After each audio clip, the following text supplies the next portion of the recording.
everybody. So it's been a while.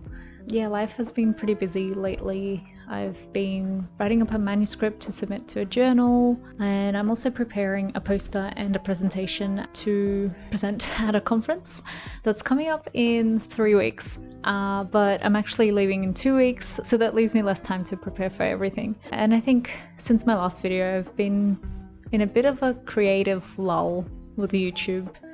And that's kind of taken a hit to my motivation of filming and uploading videos. And I don't know if you can tell, but my channel has been in a bit of a identity crisis for a while now, as I try to figure out what direction I'm trying to head in. And I think that's also been impacting on my ability to make videos for you guys. But I thought I'd try to pick up the camera again and reinvigorate my passion for making videos and try to find what I actually enjoy making. So yeah, the plan for today is to complete my to-do list, and in short, I have a bunch of things that are due in the next 2 weeks and I want to complete them in the next 2 weeks. And just yesterday I found a mistake in my data. So the main issue is that there's basically a mistake in my code to label things. So what I thought was neuroticism was actually extroversion and vice versa. So the good thing is that only my second sample is affected, which doesn't affect my hypothesis or anything, and all the numbers and results stay the same. So I just need to switch the labels. But the bad thing is that it does mean that my results to do with neuroticism and extroversion from my second sample don't replicate the results from the first sample. And it means that I do need to edit a pretty big chunk of my discussion to try and interpret the discrepancies. So that's what I'm going to be doing today. I feel like I'm coming across very put together about all of this, but that's because I cried like the entire day yesterday after finding this error. But now I'm all in the problem solving mode and frankly just over it and want to get it done.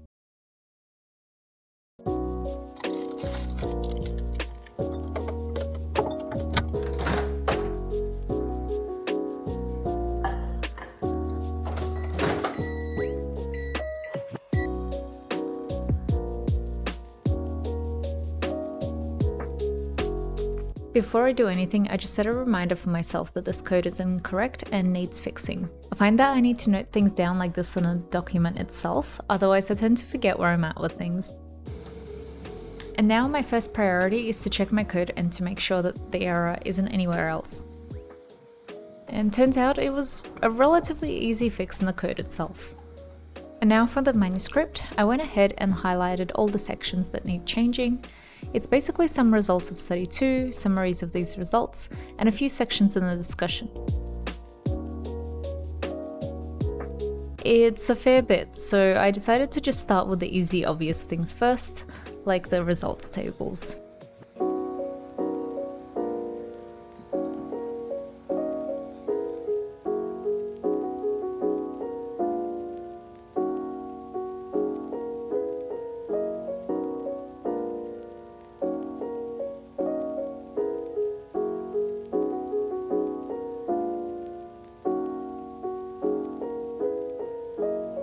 It was kind of motivating to get that out of the way first to get the ball rolling, but the bulk of the work is really all of these discussion points that now no longer apply, and looking through it is a bit intimidating.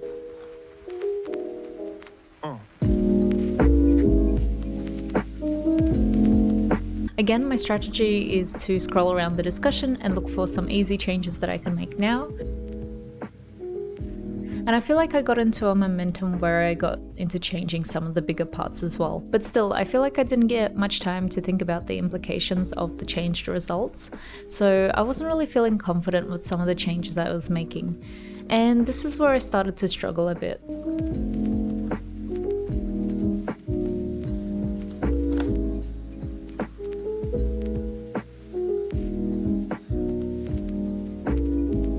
And I did end up giving up when I couldn't make any more changes. Here I am trying to make notes on the new results and just trying to think through the new discussion points that I was trying to make, but at one point I just really couldn't continue. And I had my supervision meeting the next day, which is kind of convenient, so I wrote some notes and questions for my meeting about things I was still struggling with. Yeah, I think finding this mistake in the data has unlocked a fear of mine that actually what if I'm not good after all, and it's not just an imposter syndrome type of negative self-talk. It is actually true, which I know logically it's not, that this mistake doesn't define me, or it's still not as bad as it could have gone. I'm lucky that I caught it now instead of after publishing or after handing in my thesis. And I guess even correcting the error shows good research integrity, which I hope to uphold. But yeah, I still can't help but feel like I wasted so much time on this and that it's been for nothing, even though, of course, in relation to the amount of time that I spent on this entire paper, fixing it isn't going to take that much time in comparison. But yeah, I suppose it is a bit triggering when imposter syndrome, I feel like, is something that a lot of people feel, and then actually realizing a fear coming out of that is a bit of a hit. But I guess, yeah, it's really a setback, and I guess it's sort of like the first setback that I feel that is actually like a setback rather than me having like a difficulty. Like, this is almost like, you know, an actual like objective mistake that I've done, and it has led to me kind of spending time on things that is now gone. Yeah, so I think I'm still trying to like see the bright side of things, even though it's quite hard. Like, I think just changing the discussion or trying to change the discussion is a bit soul crushing, because now the narrative isn't as simple as I would have liked. And I feel like because the paper is so long already, I can't really add the nuance that I would have liked into discussing the different findings. So yeah, I did write a list of questions to my supervisor, which I'm going to see him tomorrow.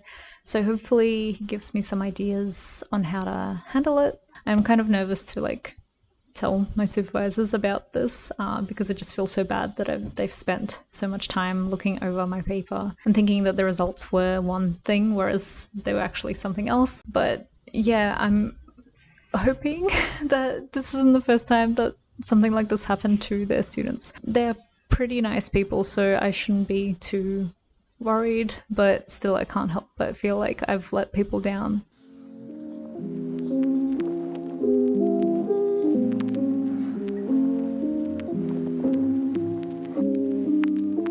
I'm not gonna lie, I think at this point I was getting a bit overwhelmed with everything else I had to do for the study as well. I was really hoping to send the latest draft to my supervisors before I left, but I don't think that's gonna happen. I do find writing very detailed to-do lists pretty helpful, and so I did that, but I don't really know if it helped this time. But at least I know what's left to be done. What a draining day today. Yeah, I feel like I've just sat in front of the computer the entire day and didn't really accomplish much. Yeah, it really doesn't help that it's also 35 degrees, so I feel like I'm just kind of staring at a wall because I don't have any energy to do much else. But yeah, I think I'll try to keep pushing myself to finish what I can essentially with this paper. And then, yes, take some time in the evening to just chill out and try and re-energize myself for tomorrow and to tell my supervisor what I've done.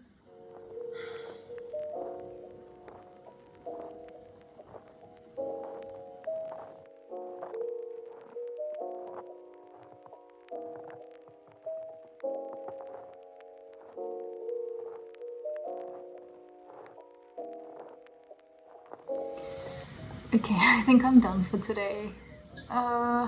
It's already 5 o'clock and yeah, I'm tired and my brain's not braining. In the past couple of hours, I've been trying to figure out how to do this analysis that only really needs to go in the supplemental section of the paper, and for some reason I can't get the code to work with my data. Well, it's kind of like working, but I'm not actually sure whether the output is correct or not, because it doesn't really look like the examples that are in the tutorials. And so far all of the examples are very like simplistic, which I guess, yeah, it's good for a tutorial, but it doesn't really help that my data just does not look like the tutorial. So yeah, I don't know what I'm doing. I was going to try and work on my poster as well, but I don't think I have it in me to do it today. And I think, yeah, I just gotta accept that I don't think I'm gonna be able to submit the paper before I leave. So I think I need to be okay with just switching tasks over to the poster and my presentation stuff, and basically everything that I need to do to prepare for the conference, and kind of prioritize that. But then, yeah, let's see how this week goes, and hopefully I'll be able to get it all done. And finally, it's dinner time. I'm having some kimchi rice, which of course needs some extra kimchi.